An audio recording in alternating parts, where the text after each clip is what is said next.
In the vast emptiness of the Arizona desert, truck driver Jake Morrison made a decision that would change everything. What he found bleeding in the sand that scorching afternoon wasn't human, but it was dying. Against every instinct screaming at him to walk away, Jake chose compassion over fear. He had no idea that saving one life would put his own in jeopardy, or that within 24 hours, black SUVs would surround his home and men in uniforms would demand answers he didn't have. Some acts of kindness opened doors we never knew existed. Jake Morrison had been driving the same desert route for 12 years, hauling supplies between Phoenix and the small mining towns that dotted the Arizona wasteland.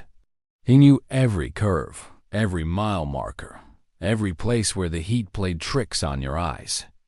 At 43, divorced and living alone in a modest house on the outskirts of Tucson, Jake's life had settled into a comfortable routine of solitude and long-haul drives.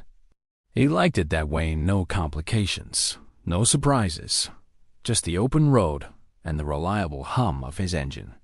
That Tuesday afternoon started like any other. The temperature gauge in his truck read 108 degrees, and the asphalt shimmered with mirages that looked like pools of water. Jake had his radio tuned to a classic rock station, windows down despite the heat, because the air conditioning in his 20-year-old Peterbilt had given up the ghost somewhere around 2019. He was 3 hours into his route when he saw something unusual on the side of the road, a dark shape that didn't belong in the monotonous landscape of sand and scrub brush. At first, Jake thought it might be a deer or a coyote, maybe hit by another truck. But as he slowed down, something about the shape seemed wrong. The proportions weren't right. He pulled over, gravel crunching under his tires, and climbed out into the punishing heat. The sun beat down on his shoulders as he walked toward the figure, his boots kicking up small clouds of dust. What he found made his heart stop. It wasn't an animal. It wasn't human either. The being lying in the sand was roughly humanoid in shape, but clearly not from Earth. Its skin had an iridescent quality, shifting between silver and deep blue, depending on how the light hit it. It was smaller than Jake, maybe 5.5 feet tall, with elongated limbs and large, dark eyes that were currently closed. A viscous, luminescent fluid that might have been blood oozed from a wound in its side, staining the sand beneath it with an otherworldly glow. Jake's first instinct was to run. Every movie he'd ever seen, every news report about UFO sightings, every conspiracy theory he'd half listened to at truck stops, they all flooded his mind at once. But then the creature's eyes fluttered open, and Jake saw something in them that transcended species, fear and pain. The being tried to speak, and though no sound came out that Jake could understand, the desperation in its attempt was universal. Jake made his decision in that moment. He couldn't explain it, couldn't rationalize it, but he knew he couldn't leave this being to die in the desert. He ran back to his truck, grabbed the emergency medical kit and a blanket, and carefully approached the alien again. The creature didn't resist as Jake gently examined the wound, though it flinched at his touch. The injury looked serious, but Jake had no frame of reference for alien anatomy. He did what he could, applying pressure to slow the bleeding, wrapping the wound with gauze, offering water from his canteen. The alien accepted the water, its movements weak but deliberate. Up close, Jake could see more details. 3 long fingers and a thumb on each hand, a subtle pattern of markings along its arms that might have been natural or might have been intentional, and those eyes impossibly large and filled with an intelligence that made Jake's skin prickle with awe and fear. Jake knew he couldn't leave the alien here, and he couldn't take it to a hospital. Without fully thinking through the consequences, he carefully lifted the being. It was surprisingly light, and carried it to his truck. He laid it gently in the sleeper cab behind the driver's seat, covering it with blankets to hide it from view. The alien's eyes met his again, and Jake could have sworn he saw gratitude there. He abandoned his delivery route, calling in sick to his dispatcher with a lie about food poisoning, and turned his truck toward home. The 3-hour drive felt like an eternity. Jake kept checking the rearview mirror, expecting to see government vehicles pursuing him, but the desert highway remained empty. The alien drifted in and out of consciousness, occasionally making soft sounds that might have been words in a language Jake couldn't begin to comprehend. Getting the alien into his house without being seen was easier than Jake expected. He lived on a dead-end street with only 3 other houses, and his nearest neighbor was a retired postal worker who spent most of his time watching television with the curtains drawn. Jake backed his truck into the garage, closed the door, and carefully carried the alien inside through the connecting door to his kitchen. He set up a makeshift recovery area in his spare bedroom, the one that had been empty since his ex-wife had taken all the furniture in the divorce. Jake laid the alien on an air mattress, surrounded it with pillows, and did his best to make it comfortable. The wound in its side had stopped glowing, which Jake hoped meant the bleeding had slowed. He changed the bandages, surprised to find that the alien's blood seemed to be coagulating faster than human blood would. For the rest of that evening, Jake sat in a chair beside the air mattress, watching the alien sleep and wondering what the hell he'd gotten himself into. He tried to research alien physiology on his phone, but quickly realized how absurd that was. Every website was either conspiracy theory nonsense or science fiction speculation. He settled for treating the alien like he would a human patient, keeping it hydrated, monitoring its breathing, and hoping for the best. Around midnight, the alien woke up fully for the first time. Its large eyes focused on Jake with startling clarity, and it sat up slowly, wincing at the pain from its injury. Jake watched, frozen, as the being looked around the room, taking in its surroundings with an almost childlike curiosity. Then it did something unexpected. It reached out and touched Jake's hand. The moment their skin made contact, Jake felt a rush of images flood his mind. It wasn't quite telepathy. The alien wasn't reading his thoughts or speaking into his head, but rather sharing impressions and emotions. Jake saw flashes of another world, all crystalline spires and purple skies. He felt the alien's fear and confusion, its gratitude for being saved, and something else urgency. There was somewhere the alien to be, something important it needed to do. When the contact broke, Jake sat back, breathing hard. The alien looked at him with what might have been an apologetic expression. Over the next few hours, they developed a rudimentary system of communication. The alien, whose name Jake couldn't quite pronounce, but sounded something like Zephyr, had been on a reconnaissance mission when its small craft malfunctioned and crashed in the desert. It had managed to escape the wreckage before it self-destructed, but not before sustaining its injury. Zephyr explained, through a combination of gesture and those brief mental images, that its people had been observing Earth for decades, studying humanity from a distance. They meant no harm, in fact. They were concerned about humanity's trajectory and hoping to make peaceful contact when the time was right. But Zephyr's crash had complicated things. The ship's destruction would have been detected, and both Zephyr's people and Earth's governments would now be searching for evidence. Jake felt the weight of responsibility settle on his shoulders. He'd saved an alien life, yes, but he'd also potentially stepped into the middle of an interplanetary incident. He asked the obvious question: what did Zephyr need from him? The alien's response was clear: time. It needed time to heal enough to reach a rendezvous point where others of its kind would be waiting. 3 days, maybe 4 at most. Jake agreed, though a voice in the back of his mind screamed that he was making a terrible mistake. He spent the rest of the night gathering supplies, more medical equipment, food that Zephyr could eat. It turned out the alien could tolerate fruits and certain vegetables, and extra blankets to keep it warm. Despite its advanced nature, Zephyr seemed vulnerable and far from home, and Jake found himself falling into the role of protector. As dawn broke over the desert, painting the sky in shades of orange and pink, Jake finally allowed himself to rest. He dozed in the chair beside the air mattress, his dreams filled with images of distant stars and civilizations beyond human comprehension. In his spare bedroom, an alien from another world slept peacefully, trusting this truck driver from Arizona to keep it safe. Neither of them knew that satellite imagery had already tracked Jake's truck deviating from its usual route.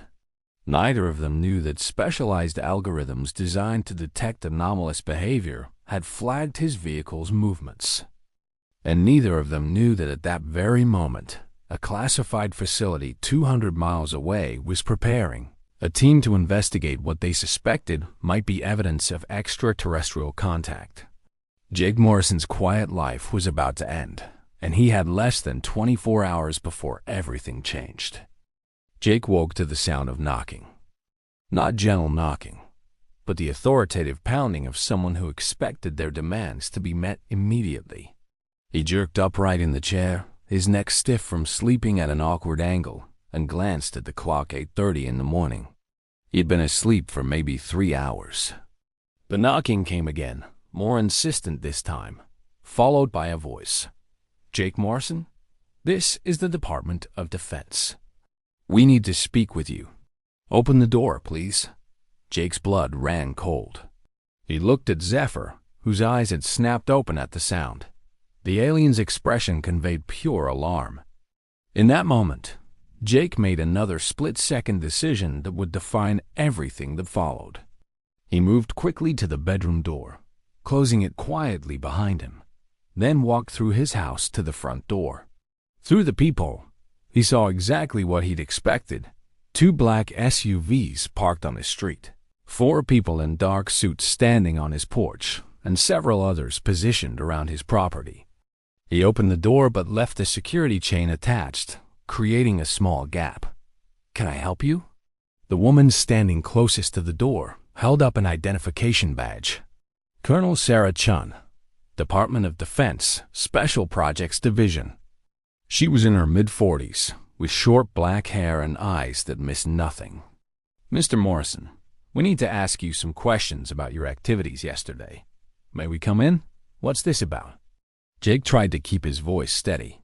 "Your truck was observed stopping at an unusual location yesterday afternoon," Colonel Chun said calmly. "Approximately 40 miles east of here at 2:47 p.m. You were there for 17 minutes, then deviated from your scheduled route to return home. We need to know what you found there." Jake's mind raced. They knew. Maybe not everything, but they knew enough. "I thought I saw an injured animal. When I got closer, it was already dead. I called in sick because the heat was getting to me." Colonel Chun's expression didn't change, but something in her eyes told Jake she didn't believe him. "Mr. Morrison, this is a matter of national security. If you found something unusual at that location, we need to know about it. There was a significant energy signature detected in that area around the same time as your stop. Whatever you found, it's not a matter for civilian handling." "I don't know what you're talking about," Jake said, feeling sweat bead on his forehead that had nothing to do with the morning heat. One of the men behind Colonel Chun stepped forward. He was younger, maybe 30, with the bearing of someone military. "Mr. Morrison, we can do this the easy way or the hard way. We have satellite footage of you loading something into your truck. We have thermal imaging that shows an anomalous heat signature in your vehicle during your drive home. And we have authorization to search this property if necessary." Jake felt trapped. If they searched the house, they'd find Zephyr. If they found Zephyr, God only knew what would happen to the alien. "I want to speak to a lawyer," he said, the only thing he could think of. Colonel Chun sighed. "Mr. Morrison, this isn't a criminal matter yet. But if you're harboring classified material or evidence related to national security, that changes things. We're not here to arrest you. We're here because something potentially dangerous crashed in the desert yesterday, and we need to contain it before someone gets hurt." "Dangerous?" Jake couldn't help the skepticism in his voice. "We don't know what it is," Colonel Chun admitted. "That's why we need to find it. Mr. Morrison, I'm going to be straight with you. Whatever you found, it's not from here." It's not Russian technology, not Chinese, not anything any nation on Earth has developed. That makes it an unknown factor, and unknown factors are dangerous by definition. Behind him, Jake heard the softest sound like a whisper of movement. His heart sank. Through the small gap in the door, he saw Colonel Chun's eyes shift, focusing on something behind him. She'd heard it too. "Mr. Morrison," she said quietly, her hand moving to her side where Jake assumed she had a weapon. "Who else is in your house?" Before Jake could answer, he felt a familiar touch on his shoulder. He turned to find Zephyr standing behind him, one hand resting gently on Jake's arm. The alien had wrapped itself in a blanket, but its face was visible, and there was no mistaking what it was. Through the gap in the door, Jake heard someone outside curse softly. He heard weapons being drawn, safeties clicking off. "Don't shoot," Jake said urgently, positioning himself between Zephyr and the door. "It's injured." "It's not dangerous. Step away from it, Mr. Morrison," Colonel Chun said, her voice now hard with authority. "Step away now." Zephyr's hand tightened slightly on Jake's shoulder, and suddenly Jake's mind was flooded with images again. He saw what Zephyr was trying to tell him: military facilities, examination rooms, specimens in tanks. The alien was showing him what would happen if it was taken. Zephyr had seen Earth's history, studied humanity's tendency to fear and dissect what it didn't understand. The alien was unafraid of dying from its wound. It was afraid of what would be done to it in the name of science and security. Jake made his third impossible decision in 24 hours. He slammed the door shut, locked it, and turned to Zephyr. "Is there any way your people can come faster?" The next few minutes were chaos.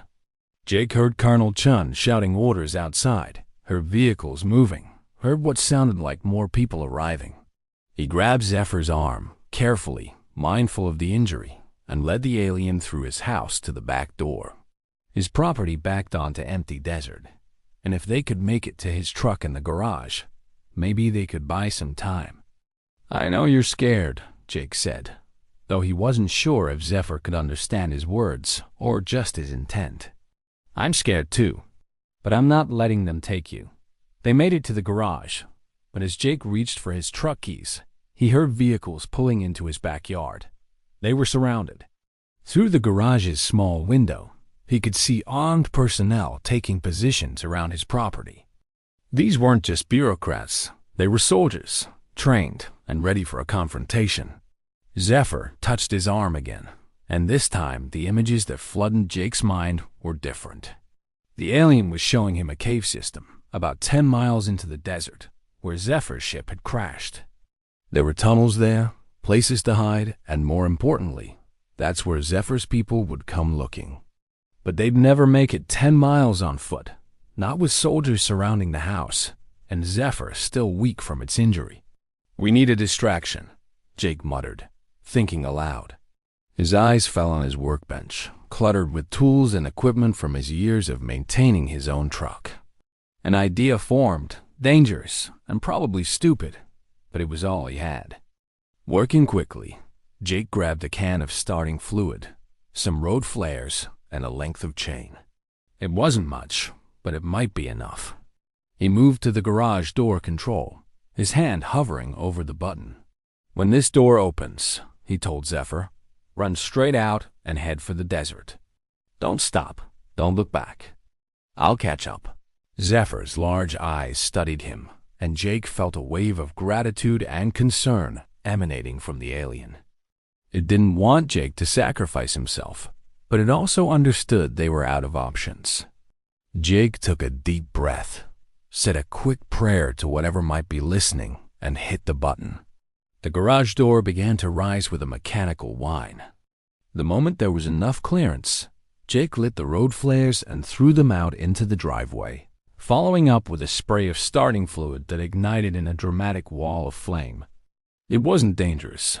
The flames would burn out in seconds, but it created a moment of confusion, a brief hesitation among the soldiers who hadn't expected aggressive action from a civilian truck driver. "Oh!" Jake shouted and Zephyr ran. The alien was faster than Jake expected, its long legs carrying it across the yard in bounding strides that looked almost graceful despite its injury.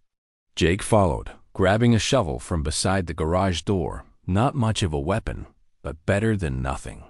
He heard shouts behind them, heard Colonel Chun ordering her people to hold their fire, and Jake felt a surge of hope. They wanted Zephyr alive, which meant they couldn't just shoot them both. They crashed through the scrub brush at the edge of Jake's property, the desert opening up before them in an endless expanse of sand and rock. Jake's boots pounded against the hard-packed earth as he ran, his lungs burning in the already hot morning air. Beside him, Zephyr ran with an uneven gait, clearly favoring its injured side, but pushing forward with desperate determination. Behind them, the sounds of pursuit were immediate and organized.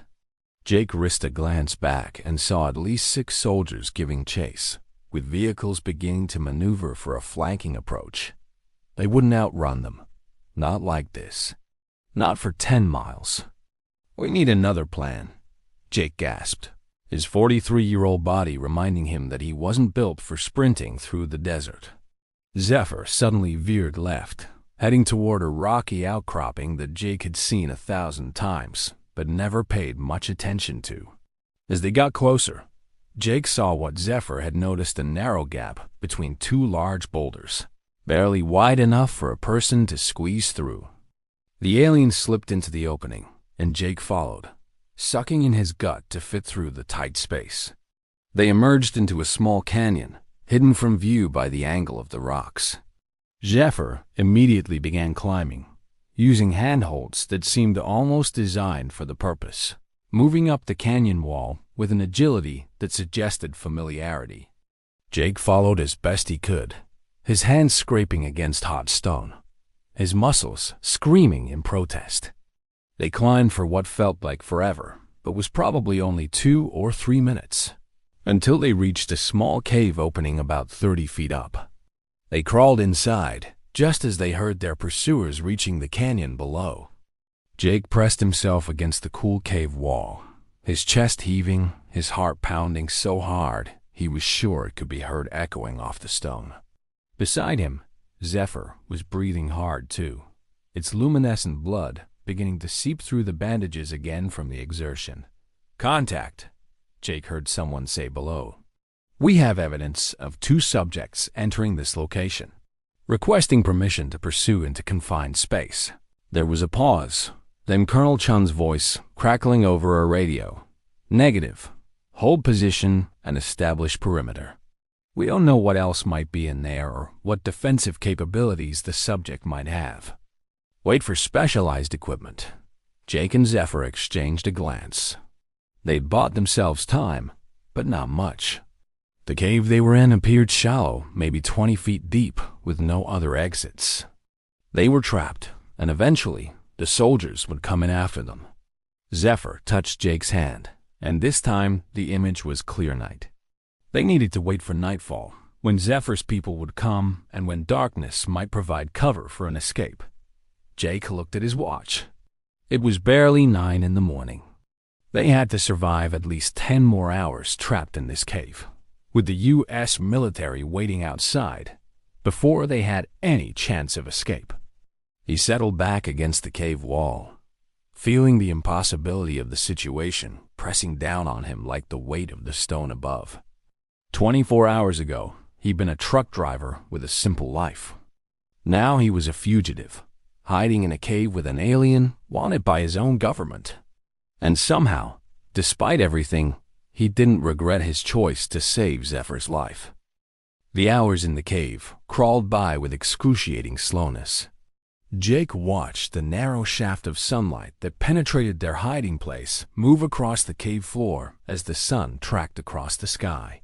Outside, he could hear periodic radio chatter as the soldiers maintained their perimeter, and once he heard the distinctive thump of a helicopter passing overhead. They were taking this seriously, mobilizing serious resources to capture 1 injured alien and 1 middle-aged truck driver. Around noon, Colonel Chun's voice echoed up from the canyon below, amplified by a megaphone.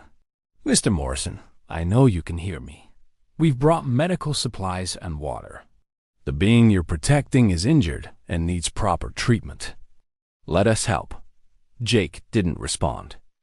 Beside him, Zephyr sat very still, its large eyes closed, appearing to meditate or perhaps communicate with its people through some means Jake couldn't detect.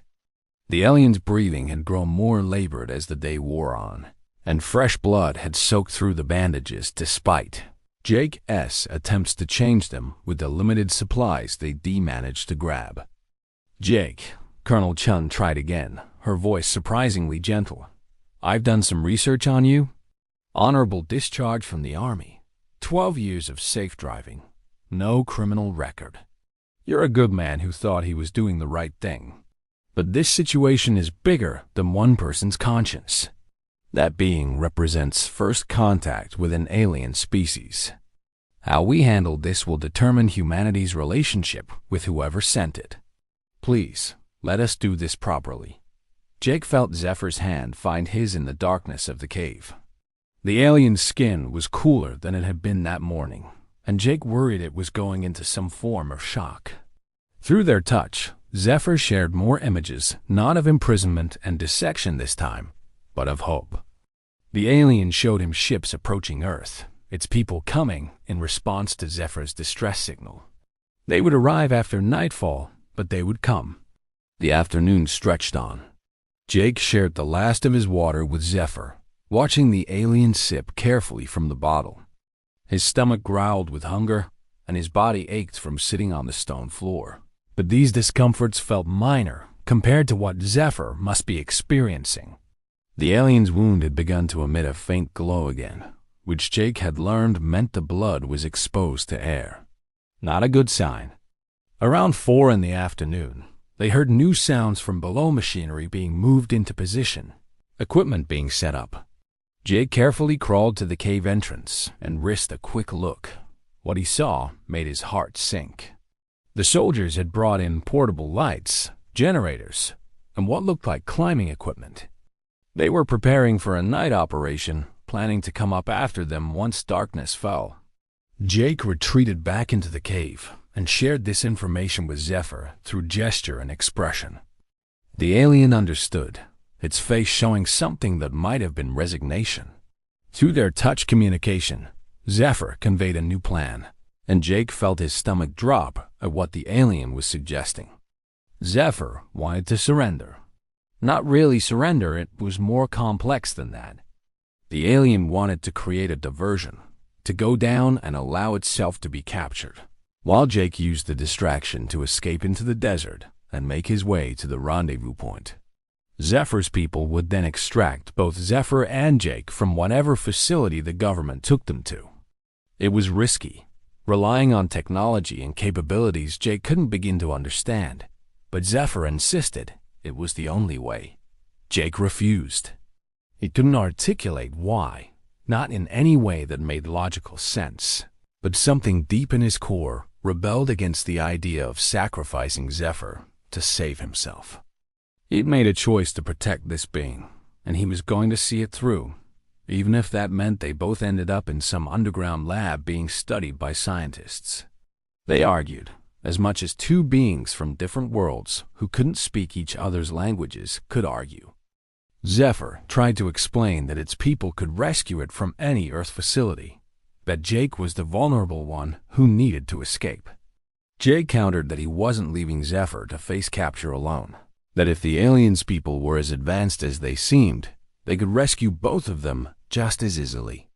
As the sun began to set, painting the cave entrance in shades of orange and purple, Jake made a decision. "We wait for full dark," he said firmly. "Your people are coming, right? Then we both hold out until they get here. Together." Zephyr studied him for a long moment, those alien eyes seeming to look straight into Jake's soul. Then, slowly the alien nodded, a gesture it must have learned from observing humans. In that nod, Jake saw acceptance and something else, respect. The last light faded from the sky. Below, the portable lights blazed to life, turning night into artificial day in the canyon. Jake heard Colonel Chun giving orders, heard the sounds of soldiers preparing to climb. He and Zephyr moved to the back of the cave, as far from the entrance as they could get, and waited. The first soldier appeared at the cave entrance, silhouetted against the lights below, a rifle held at the ready. "Contact," the soldier said into his radio. "I have visual on both subjects." More soldiers appeared, moving with tactical precision, surrounding the cave entrance. Jake raised his hands, signaling surrender. There was no point in fighting. They were outmanned and outgunned. Beside him, Zephyr also raised its three-fingered hands, mimicking Jake's gesture. Then, just as the soldiers began to enter the cave, the entire canyon was illuminated by a different light, a brilliant blue-white radiance that seemed to come from everywhere and nowhere at once. Jake felt a tingling sensation across his skin, and the air itself seemed to hum with energy. The soldiers froze, their weapons dropping as they stared upward at something Jake couldn't see from inside the cave.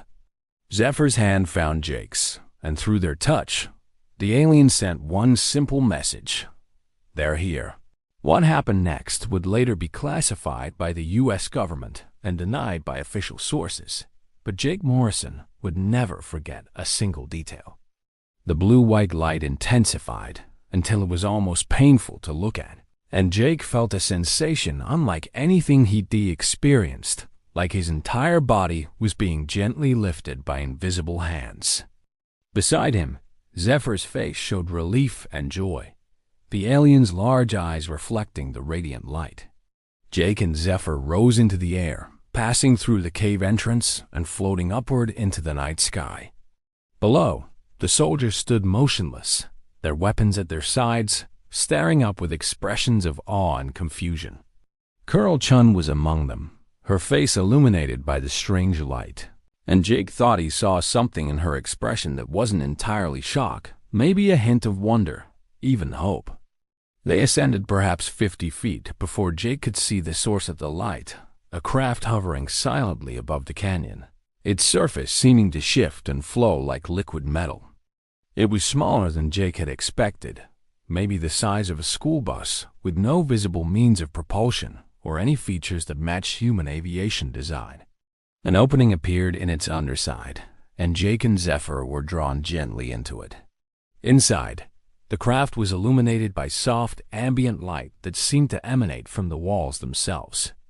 3 more beings like Zephyr were waiting, and they immediately rushed to their injured companion, supporting Zephyr carefully and guiding the alien to what appeared to be some kind of medical station. They worked with efficient precision, removing Jake as crude bandages and applying their own technology to Zephyr's wound devices that looked more organic than mechanical, pulsing with the same luminescent quality as Zephyr's blood. Jake stood awkwardly to the side, suddenly feeling like an intruder despite having been intentionally brought aboard. One of the aliens approached him taller than Zephyr, with markings along its arms that suggested either age or rank. It extended a hand toward Jake, not quite touching him, and Jake felt that now familiar rush of images and emotions. This alien, whose name translated roughly as Shepherd in Jake's mind, was thanking him. The images conveyed showed Jake what would have happened if he'd left Zephyr to die in the desert, not just the death of one being, but the loss of irreplaceable knowledge and the potential derailment of careful plans for eventual contact with humanity. Zephyr wasn't just a scout. The alien was a diplomat, an observer who had spent years studying Earth culture and advocating for humans as a species worth engaging with peacefully.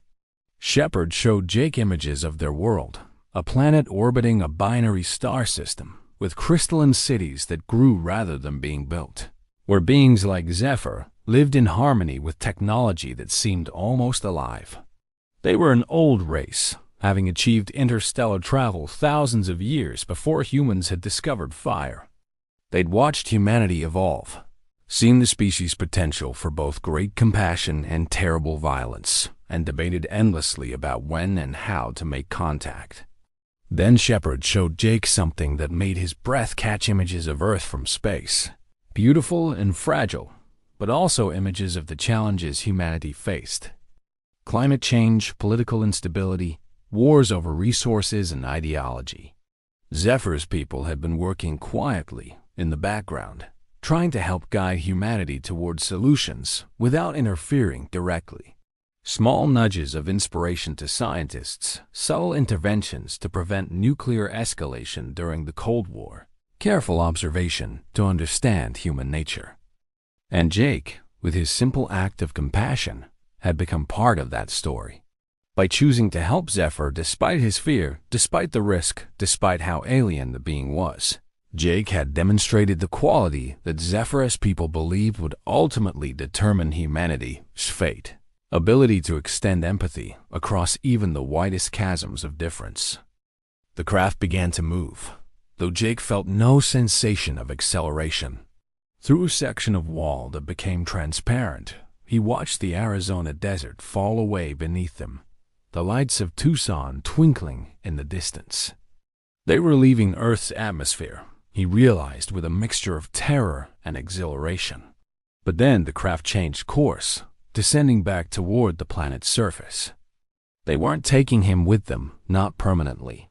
Shepard's next images made this clear. Jake had a life on Earth, connections and responsibilities, and taking him away would raise questions and cause pain for those who knew him. Instead, they were returning him home, but not to his besieged house surrounded by soldiers. The craft landed in a different part of the desert, miles from where the day's drama had unfolded. Zephyr approached Jake, walking steadily now that the medical technology had stabilized the alien's condition. One last time, Zephyr touched Jake's hand, and the images that flowed between them were different from all the previous ones. These were a gift. Jake saw the future, or at least a possible future. He saw first contact happening within his lifetime, done openly and peacefully, with Zephyr serving as one of the primary ambassadors between the two species. He saw humans eventually joining a larger community of intelligent species, learning and growing beyond Earth's boundaries. And he saw himself, older but still alive, meeting Zephyr again under very different circumstances, not as a rescuer and rescued, but as friends representing their respective worlds. Then Zephyr did something Jake hadn't expected. The alien removed a small device from its clothing, something that looked like a stone but pulsed with internal light, and pressed it into Jake's palm. Through their contact, Zephyr explained that this was a communicator, keyed specifically to Jake's biosignature. If he ever needed to contact Zephyr's people, if humanity ever faced a crisis that required their help, Jake could use this device. It was a gesture of trust, making Jake an unofficial ambassador, a bridge between worlds. The opening in the craft reappeared, and Jake knew it was time to go. He wanted to say something profound, something worthy of this moment, but all that came out was, "Take care of yourself." Through their final touch, Zephyr conveyed amusement and affection. "You too, Jake Morrison. You saved more than one life today." Jake stepped out of the craft onto the cool desert sand. The opening closed behind him, and the vessel rose silently into the night sky, accelerating with impossible speed until it was just another star in the vast darkness above. Jake stood there for a long time, watching the heavens, holding the device Zephyr had given him carefully in his hand. He walked through the desert as the sun rose, finding his way to a highway where a passing motorist picked him up. The story he told about his truck breaking down and getting lost hiking back to civilization was accepted without much question. By the time he made it back to Tucson, the military presence around his house had vanished as if it had never been there. Colonel Chun and her soldiers were gone, and Jake later learned that officially, nothing unusual had occurred in the Arizona desert that week. His truck was returned to him 3 days later with a note of apology for the inconvenience and a check to cover the deliveries he'd demissed. Jake never heard from the Department of Defense again. It was as if some agreement had been reached, some understanding between the government and Zephyr's people that this particular incident would be quietly forgotten. Jake went back to driving his routes across the desert, hauling supplies between towns, living his simple life. But he was different now, and he carried Zephyr's gift with him always, hidden in his pocket. Sometimes, on long drives through empty stretches of highway, he would look up at the stars and wonder which one was home to his friend. And sometimes late at night, when the world was quiet, he thought he could feel a distant connection, a whisper across the void that told him Zephyr was out there healing and preparing for the day when their two species would finally meet as equals. Jake never told anyone the full story of what happened. Who would believe him? And more importantly, Zephyr had trusted him with something precious proof that humanity wasn't alone. That compassion could bridge even the gap between worlds. That trust was sacred, not to be exploited for personal gain or attention. Life continued. Seasons changed. Jake drove his routes, paid his bills, occasionally had coffee with his ex-wife when she was in town visiting family. To everyone who knew him, he was the same Jake Morrison he'd always been, reliable, quiet, a bit of a loner, but friendly enough when you got to know him. But on clear nights, Jake would sometimes drive out to that same stretch of desert where he'd first found Zephyr dying in the sand. He'd park his truck, climb onto the hood, and lie back against the windshield, staring up at the infinite expanse of stars. The device Zephyr had given him would rest in his hand, warm against his palm, pulsing with a gentle rhythm that felt almost like a heartbeat. He thought about Colonel Chun sometimes, wondered if she ever looked at the sky and thought about that night. Wondered if she'd been told to forget, or if she carried the memory like he did a secret knowledge that changed everything while changing nothing at all. The world kept turning. People went about their lives, unaware of how close they'd come to a moment that could have gone terribly wrong. 6 months after that night, Jake was making his usual delivery run when he noticed something odd by the side of the road. A pattern of stones that looked too deliberate to be natural. He stopped, climbed out, and walked over to examine them. The stones were arranged in a symbol he'd seen before, in those images Zephyr had shared, a marking that meant gratitude in the alien's culture. Beneath the stones was a small metal container, weatherproof and carefully sealed. Inside, Jake found a photograph or something like a photograph, though the material was unlike any paper he'd ever touched. It showed Zephyr, fully healed, standing among its people in one of those crystalline cities Jake had glimpsed.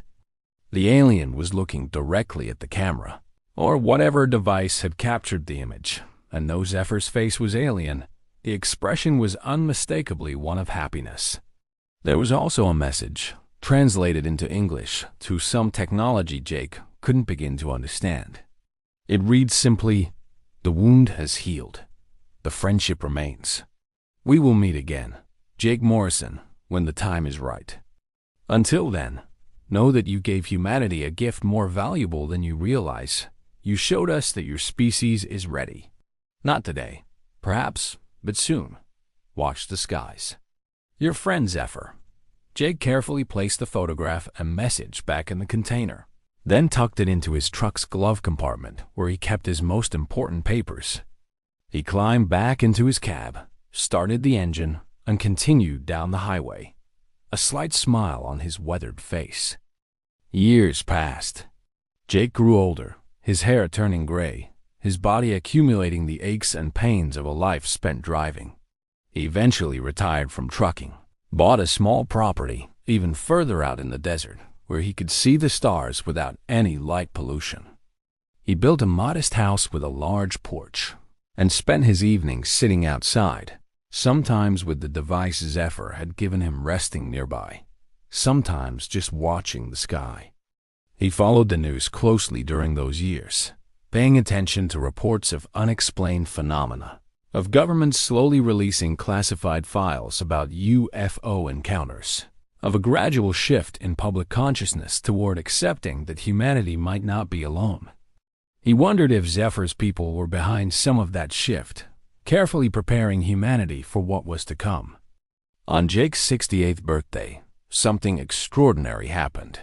He was sitting on his porch as usual, watching the sunset paint the desert in shades of gold and crimson, when the device in his pocket grew suddenly warm.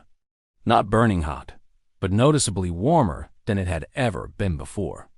Jake pulled it out, and the internal light that had always pulsed gently was now blazing brightly. He stood up, his heart racing, and looked toward the sky. There, descending from the darkening heavens, was a craft similar to the one that had rescued him and Zephyr all those years ago. But this one was larger, more ornate, and had landed openly in the clearing in front of Jake's house. No attempt at secrecy, no fear of being seen. The opening appeared, and Zephyr emerged, followed by others of its kind. But this wasn't a rescue or a covert operation. Zephyr was dressed in what could only be described as formal attire. Robes that shimmered with embedded technology and bore symbols, Jake now recognized as denoting high rank and diplomatic status. The years had clearly been kind to Zephyr. The alien moved with confidence and grace, bearing no trace of the injury that had brought them together. Behind Zephyr came others, including Shepard, who Jake recognized immediately. But there were also humans, men and women in formal attire, wearing credentials that identified them as representatives of various Earth governments. Among them, Jake was surprised to see Colonel Sarah Chun, now wearing stars on her uniform indicating a much higher rank. Her hair completely gray, but her bearing still sharp and authoritative. Zephyr approached Jake, and this time, when the alien extended its hand, Jake clasped it without hesitation. The images that flowed between them were joyful, celebratory. This was it, the moment Zephyr had promised. First contact, done openly, and with the blessing of both worlds' governments. Years of careful negotiation and preparation had led to this moment, and Zephyr's people had insisted that Jake be present, that the human who had first shown them compassion be there to witness the fruits of that compassion. Colonel Chun approached, and Jake saw in her eyes that she remembered everything from that night in the canyon. She extended her hand to Jake, and he shook it. "Mr. Morrison," she said formally, "on behalf of the people of Earth, I've been asked to thank you. What you did 25 years ago saving Ambassador Zephyr's life at great personal risk helped pave the way for this moment.